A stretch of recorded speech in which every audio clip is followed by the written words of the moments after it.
ஆண்டவர் இயேசுவில் அன்பு நிறைந்த சகோதர சகோதரிகளே,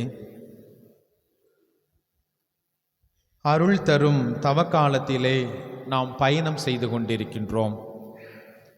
தவக்காலத்தின் முதல் வாரத்திலே இன்றைய பதிலுரை பாடல் 91 நமக்கு ஒரு ஆறுதலான ஒரு செய்தியை கொடுக்கின்றது.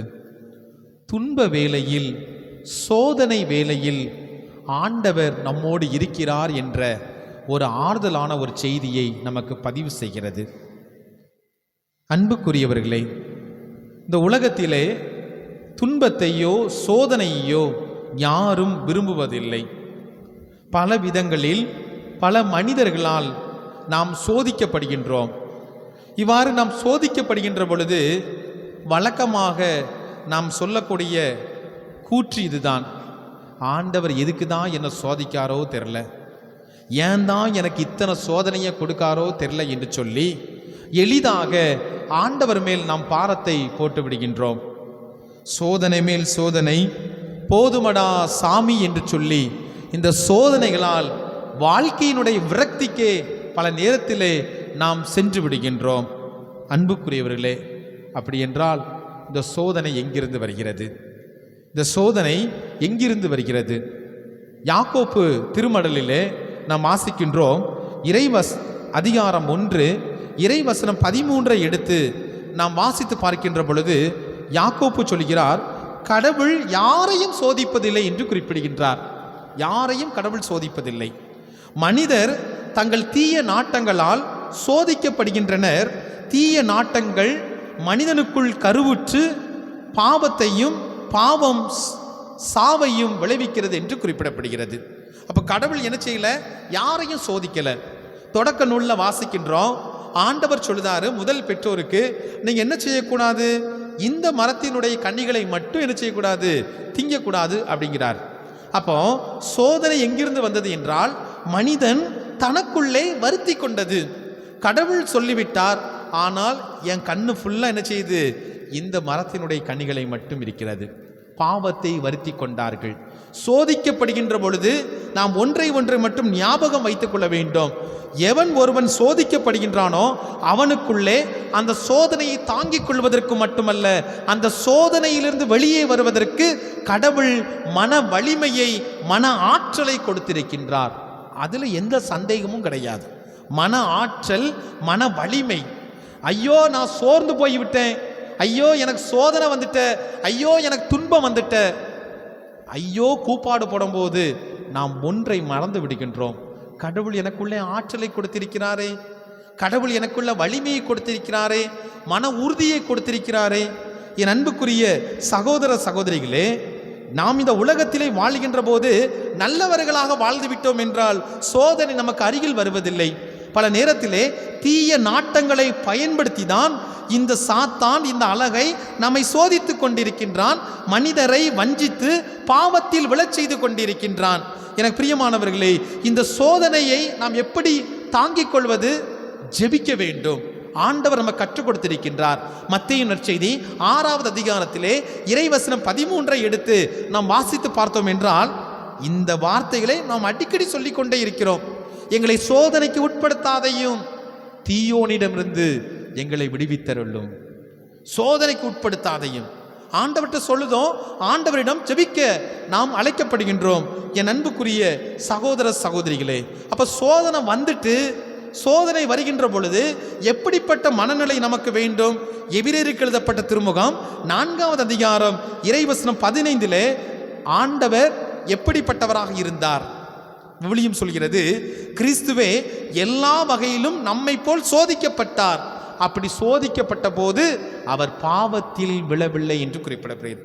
நம்மை போல் எல்லா விஷயத்திலும் ஆண்டவர் சோதிக்கப்பட்டார், எனினும் அவர் பாவம் செய்யாதவராக இருந்தார். திடீர்னு நாம் என்ன செய்யறோம் அப்படின்னா, சுரண்டைக்கோ வீக்கோ புதருக்கோ நம்ம போறோம், இந்த வழியா போறோம். திடீர்னு நான் மாறேன் வந்து கரெக்டாக சாராய கடை பக்கத்தில் உங்களை பார்த்து நிறுத்திட்டு, எப்படி இருக்கீங்க, நல்லா இருக்கீங்களா, எங்கே போகிறீங்க அப்படின்னு கேட்கன்னு வச்சுக்கோங்களேன். தவக்காலத்தில் அப்படி ஒரு திடீர்னு கேட்குறேன். நான் பேசிட்டு போயிட்டேன். நீங்கள் முடிவு பண்ணியிருப்பீங்க, இந்த 40 நாள் என்ன செய்யக்கூடாது, சாராயம் குடிக்கக்கூடாதுன்னு முடிவு பண்ணியிருக்கேன்னு வச்சுக்கோங்களேன். இப்போ கரெக்டாக சாராய கடை முன்னாடி நான் நிறுத்தி நான் போயிட்டேன். இப்போ சோதனை யார்கிட்ட வந்துச்சு? சோதனை யார்கிட்ட வந்துச்சு? ஒருவேளை நான் நிறுத்தலன்னு என்ன செஞ்சிருப்பாரு, அவர் சுரண்டைக்கோ வீக்கோ போயிருப்பார். எனக்கு தெரியாது, அந்த இடத்துல தான் நம்ம இருக்குன்னு தெரியாது. நான் கேஷுவலாக என்ன செஞ்சிட்டேன், அங்கே வந்து நிப்பாட்டிட்டேன், நான் போயிட்டேன். இப்போ என்ன செய்யுது, கை உதறுது. அப்போ சோதனை யார்கிட்ட வந்துச்சு? பங்குசாமியாட்ட இருந்தா. சோதனை யார்கிட்ட வந்துச்சு? நேராகவும் போகலாம், சைட்லையும் திரும்பலாம். சோதனை என்பது அதுதான். ஏன்னா அந்த சோதனை நேரத்தில் வேண்டாம் அப்படின்னு முடிவு பண்ணிட்டோம் அப்படின்னு நினச்சிக்கோங்களேன், அதுக்கடுத்து எவ்வளோ பெரிய சோதனையும் என்ன செய்யாது, நம்மை நெருங்காது. நம்ம பாட்டு என்ன செய்வோம், நம்ம போயிட்டே இருப்போம்.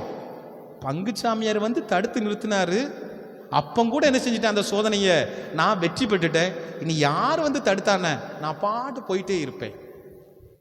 சோதனையை தாங்கிக் கொள்வதற்கான மன வலிமை, மன ஆற்றல் ஒவ்வொரு மனிதனுக்குள்ளும் இருக்கின்றது.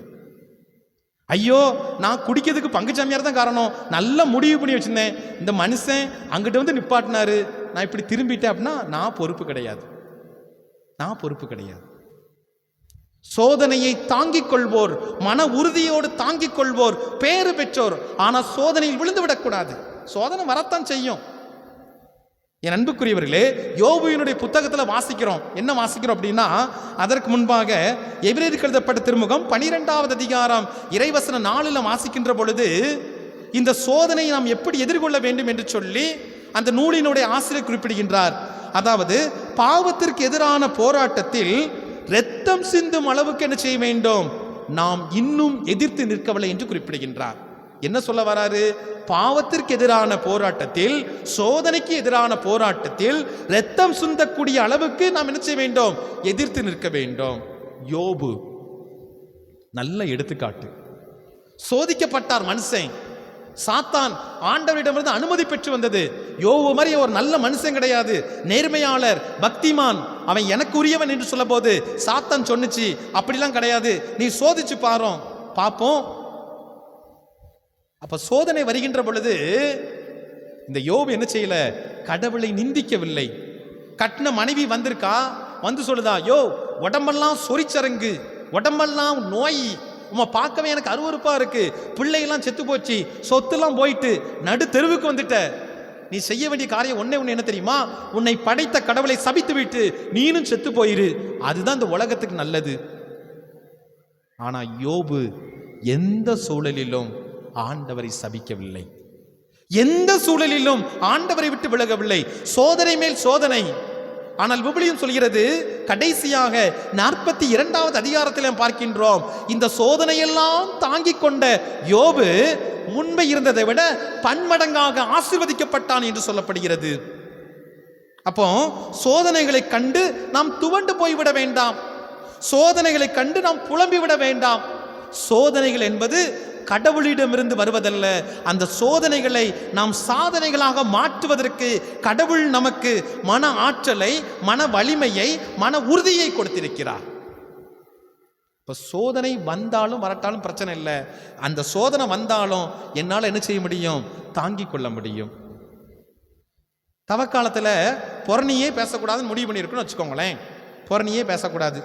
இந்த பஸ் ஸ்டாண்ட்லேயோ அந்த பஸ் ஸ்டாண்ட்லேயோ நம்ம வெயிட் பண்ணிட்டு இருக்கோம். திடீர்னு ஒரு அக்கா வாராவும், திடீர்னு வந்து அந்த அக்கா வந்து திடீர்னு ஒரு புறணி பேசுறாங்கன்னு வச்சுக்கோங்களேன், சாமியாரை பற்றி ஒரு புறணி பேசுறாங்கன்னு வச்சுக்கோங்களேன். அப்போ பேசணும்.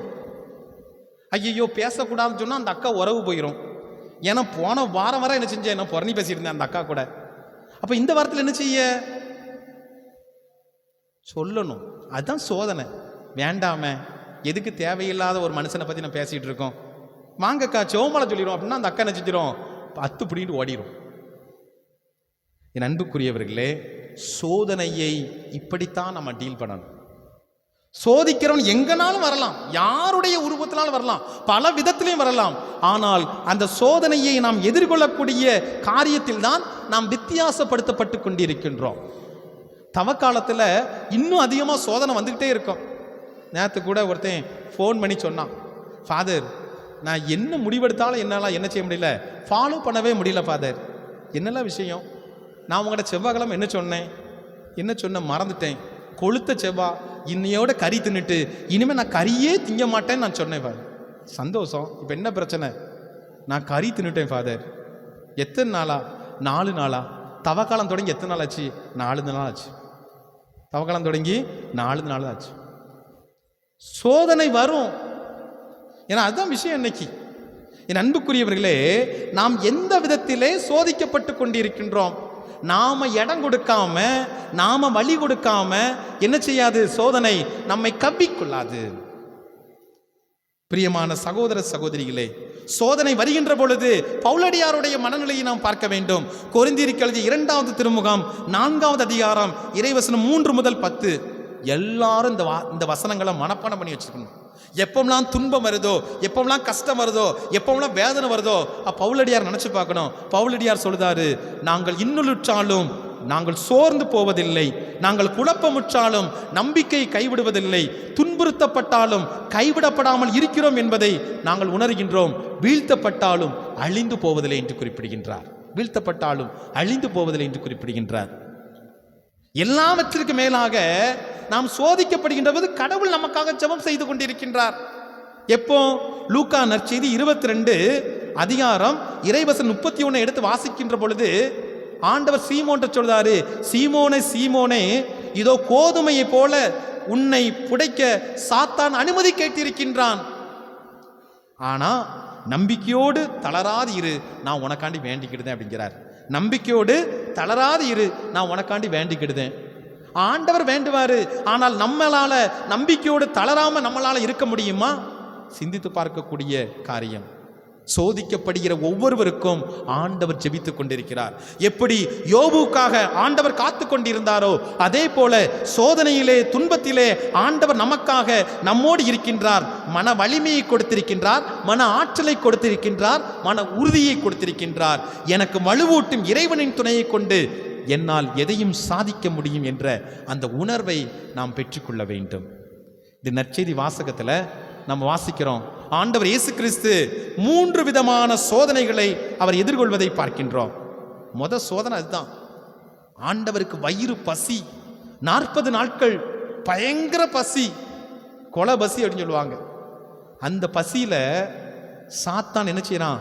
அந்த ட்ரிக்கை தான் பயன்படுத்துறான். நீர் இறைமகன் என்றால் இந்த கல்லை என்ன செய்யும்? அப்பமாக்கி சாப்பிடும். நீர் இறைமகன் என்றால், ஒருவேளை நான் அந்த இடத்துல இருந்தோம்னா என்ன செஞ்சிருப்போம்? இந்த ஐடியா முதையே வராமல் போயிட்ட, இந்த ஐடியா முதையே வந்திருந்தா என்ன செஞ்சிருக்கலாம்? இவ்வளவு பசியோடு இருந்திருக்க வேண்டாம, நான் கட்டாயம் சாப்பிட்ருப்பேன். ஆனால் ஆண்டவரை பாருங்க, ஆண்டவர் என்ன செய்யல? அந்த சோதனைக்கு இடம் கொடுக்கவில்லை. பசிதான், பயங்கர பசி. ஆனால் என்ன சொல்றாரு? மனிதர் அப்பத்தினால் மட்டுமல்ல, கடவுள் வாயிலிருந்து வருகின்ற ஒவ்வொரு வார்த்தையிலும் அவன் உயிர் வாழ்வான். முடிஞ்சு போச்சு. எப்போ நம்ம ஆண்டவர் மீது நம்பிக்கை வைக்கிறோமோ அப்போதே நம்மளை விட்டு என்ன செய்யுது? சோதனை என்ற அந்த பசி நம்மை விட்டு விலகி ஓடுகிறது. கடவுளால் முடியாத காரியம் கிடையாது. ஏன் சாத்தான் சொல்லி தான் செய்யணுமா? இல்லையே. ஏன்னா 5 அப்பங்களையும் 2 மீன்களையும் எடுத்து 5000 பேருக்கு உணவு ஊட்டிய கடவுள் இங்கே ஏன் செய்யவில்லை? தன்னுடைய சுய தேவைகளை நிறைவேற்றுவதிலே புதுமைகள் ஆண்டவர் செய்யவில்லை. என்னுடைய தேவைகளை நிறைவேற்றுவதற்காக நான் ஒருபோதும் புதுமை செய்ய மாட்டேன். நான் புதுமை செய்கிறேன் என்றால், அற்புதம் செய்கிறேன் என்றால் அது அடுத்தவர்களுடைய வாழ்க்கைக்காக என்பதை ஆண்டவர் நமக்கு உணர்த்துகின்றார். இந்த முதல் சோதனையில் ஆண்டவர் நமக்கு சொல்லிக் கொடுக்கக்கூடிய பாடம் அதுதான். உன்னுடைய சுயநல என்ற கூட்டை உடைத்துவிட்டு பொது நலம் என்ற அந்த கூட்டுக்கு வா என்று குறிப்பிடுகின்றார். ஆண்டவர் நினைச்சிருந்தா புதுமை செஞ்சிருக்க முடியும். ஆண்டவர் நினைச்சிருந்தா அந்த கல்லை என்ன செய்ய முடியும்? சாத்தான் சொல்லாமையே அப்பமாக மாற்றியிருக்க முடியும். செய்யவில்லை. சுய நலத்துக்காக ஆண்டவர் தனது மானத்தை அடமானம் வைக்கவில்லை. 2வது சோதனையை பார்க்கிறோம். 2வது சோதனை என்ன அப்படின்னா, உலக அனைத்தையும் ஒரு நொடி பொழுதில் சுட்டி காட்டி, இந்த பாரு இவ்வளவும் உனக்கு தான், நீ ஆனா என்ன செய்யணும்? என்னை வணங்க வேண்டும். கடவுள் எதற்காக இயேசுவை இந்த உலகத்திற்கு அனுப்பினார்? இந்த உலகத்தை வெற்றி கொள்வதற்காக. இப்போ சாத்தான் என்ன சொல்லுது அப்படின்னா, ஒரு நொடி பொழுது உலகத்தை எல்லாம் சுட்டி காமிச்சு இதெல்லாம் உனக்கு தான். ஆகா, நல்ல காரியம், இந்த உலகத்தை வெற்றி கொள்வதற்காக தானே நான் அவ்வளோ ஆசைப்பட்டேன். ஆனால் என்ன செய்ய வேண்டியது இருக்கிறது? சாத்தானோட அட்ஜஸ்ட் பண்ண வேண்டியது இருக்கு. அட்ஜஸ்ட்மெண்ட், சமரசம், சாத்தானோட சமரசம். இன்னைக்கு நாம பண்ற மிகப்பெரிய காரியம் என்னன்னா, பேருக்காக, புகழுக்காக, அதிகாரத்துக்காக, பணத்துக்காக நாம் யாரோடு சமரசம் வைக்கக்கூடாதோ அவங்களோடு நாம் சமரசம் வைத்துக் கொள்கிறோம். வாழ்க்கையை அட்ஜஸ்ட் பண்றோம். வாழ்க்கையில இந்த அட்ஜஸ்ட் பண்ணா என்ன தப்பு என்று சொல்லி நமக்குள்ளே நாம் கேள்வி கேட்டு நாம் சமரசம் செய்து விடுகின்றோம். என் அன்புக்குரிய சகோதர சகோதரிகளே, இயேசு சாத்தானிடம் சரணடையவில்லை. இயேசு சாத்தானோடு அட்ஜஸ்ட் பண்ணவில்லை. மாறாக தந்தையிடம் அவர் ஜெபித்தார். அது மட்டுமல்ல, சாத்தானிடம் சரணடைவதற்கு பதிலாக தந்தையே உன் கையில் என் ஆவியை ஒப்படைக்கிறேன் என்று சொல்லி தன் ஆவியை, தன் ஆன்மாவை ஆண்டவரோடு ஒப்படைத்தார். நாம சிந்திச்சு பார்க்கணும். இன்னைக்கு தவறான வழிகளில், தவறான சக்திகளோடு எத்தனை முறை நாம் சமரசம் செய்திருக்கின்றோம். நமக்குன்னு சொல்லி ஒன்று உண்டு, கௌரவம்னு ஒன்று உண்டு. அவன் கூட நம்ம சேர்ந்தா நம்ம பேரு கெட்டு போயிடும். அவன் கூட நாம் இருந்தாலே நமக்கு எல்லாரும் தப்பா. எத்தனை தடவை பணத்துக்காக, புகழுக்காக, அதிகாரத்துக்காக சேர்த்து வைத்ததையெல்லாம் நம்ம வம்பாக்கி இருக்கிறோம். என் அன்புக்குரிய சகோதர சகோதரிகளே, மூன்றாவது சோதனை வித்தியாசமான சோதனை. என்ன அப்படின்னா, சாத்தான் சொல்லுது, நீர் இறைமகன் என்றால் இங்கிருந்து கீழே குதியும், இங்கிருந்து கீழே குதியும். இதுக்கு அடுத்துதான் ட்விஸ்டே இருக்கு. என்ன இது? சாத்தான் கூட என்ன செய்யுது? திருப்பாடல் 91 படிச்சு வச்சிருக்கு. திருப்பாடல் 91 சாத்தான் படிச்சு வச்சிருக்கு. என்னது? இதோ உம் கால் கல்லில் மோதாதபடி தம் தூதருக்கு அவர் கட்டளையிட்டவர். கீழே குதியா, கீழே குதி. என் அன்புக்குரிய சகோதர சகோதரிகளே, சாத்தான் விவிலிய வார்த்தைகளை தெரிந்து வைத்திருக்கின்றது. ஆனா ஆண்டவர் சொல்றாரு, உன் கடவுளாகி ஆண்டவர் சோதிக்காத அப்படிங்கார். இன்னைக்கு நம்முடைய வாழ்க்கையில பார்க்கும்போது அங்கங்க என்ன செய்யறான்? புற்றிசல் போல வந்து நம்மகிட்ட விவிலிய வார்த்தைகளை சொல்லி கொண்டிருக்கும் போது நாம என்ன செஞ்சிருந்தோம்? மயங்கி இருந்தோம். அவ்வளவுதான், அடமானம் வச்சிருந்தோம். திடீர்னு வெள்ளச்சலை வருது, திடீர்னு வெள்ளச்சட்டை வெள்ள பேண்ட் வருது, முடிஞ்சு போச்சு. அன்புக்குரிய சகோதர சகோதரிகளே, இன்னைக்கு அதுதான் நடந்துட்டு இருக்கு. அப்ப நம்ம நினைக்கணும், சாத்தான் கூட என்ன செய்வான்? விவிலிய வார்த்தைகளை பேசுவான். இது ஒரு சாத்தான். அன்புக்குரிய சகோதர சகோதரிகளே, ஆண்டவர் நம்மோடு உடனிருக்கின்றார் என்பதை நாம் உணர்ந்து கொள்ள வேண்டும். அதே நேரத்திலே நாம் ஆண்டவரோடு உடனிருக்கிறோமா? துன்ப துயரத்தில், கஷ்ட நேரத்தில் ஆண்டவர் நமக்கு மன வலிமையை, மன ஆற்றலை கொடுத்திருக்கின்றார், மன உறுதியை கொடுத்திருக்கின்றார். என்னால் சோதனை எதிர்கொள்ள முடியும். எப்படிப்பட்ட சோதனை வந்தாலும், எந்த சூழலில் வந்தாலும் என்னால் எதிர்கொள்ள முடியும். காரணம், கடவுள் என்னோடு இருக்கின்றார். கடவுள் எனக்காக ஜெபித்துக் கொண்டிருக்கிறார். அந்த சோதனையிலிருந்து வெளியே வருவதற்கு மன ஆற்றலை, மன வலிமையை, மன உறுதியை கொடுத்திருக்கின்றார். அன்புக்குரியவர்களே, அந்த ஆண்டவரை நோக்கி நம்முடைய கண்களை திருப்புவோம். உதவி அவரிடமிருந்து தான் வரும். விண்ணையும் மண்ணையும் படைத்த ஆண்டவர் நம்மோடு இருக்கிறார். ஆமீன்.